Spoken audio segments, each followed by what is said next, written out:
محترم سامعین کرام، حیات الصحابہ میں حضرت عبداللہ بن عمر رضی اللہ تعالی عنہ نے حضرت کعب رضی اللہ تعالی عنہ سے فرمایا کہ مجھے حضور اقدس صلی اللہ علیہ وآلہ وسلم اور آپ کی امت کی صفات بتائیں۔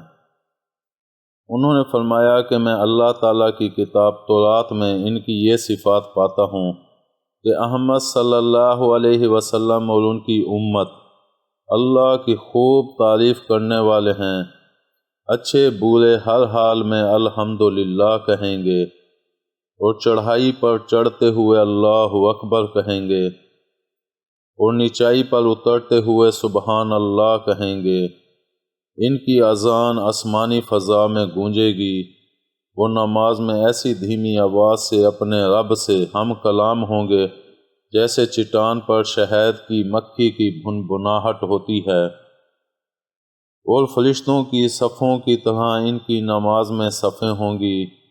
اور نماز کی صفوں کی طرح ان کی میدان جنگ میں صفیں ہوں گی، اور وہ جب اللہ کے راستے میں جہاد کے لیے چلیں گے تو مضبوط نیزے لے کر فرشتے ان کے آگے اور پیچھے ہوں گے،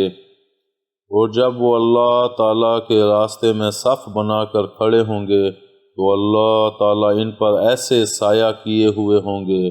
حضور صلی اللہ علیہ وآلہ وسلم نے اپنے ہاتھ سے اشارہ کر کے بتلایا جیسے کہ گدھ اپنے گھونسلے پر سایہ کرتے ہیں، اور میدان جنگ سے یہ لوگ کبھی پیچھے نہیں ہٹیں گے۔ حضرت کعب رضی اللہ تعالیٰ عنہ سے اس جیسی ایک اور روایت بھی منقول ہے جس کا مضمون یہ ہے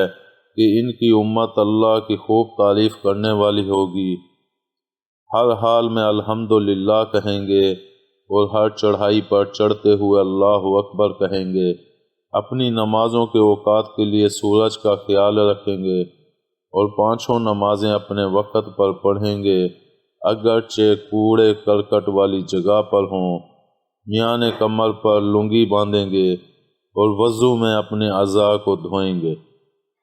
امید ہے آپ کو ہماری یہ ویڈیو پسند آئی ہوگی۔ پسند آنے کی صورت میں لائک کریں، کمنٹ کریں اور شیئر کرنا مت بھولیں۔ ملتے ہیں اگلی ویڈیو تک۔ اللہ حافظ۔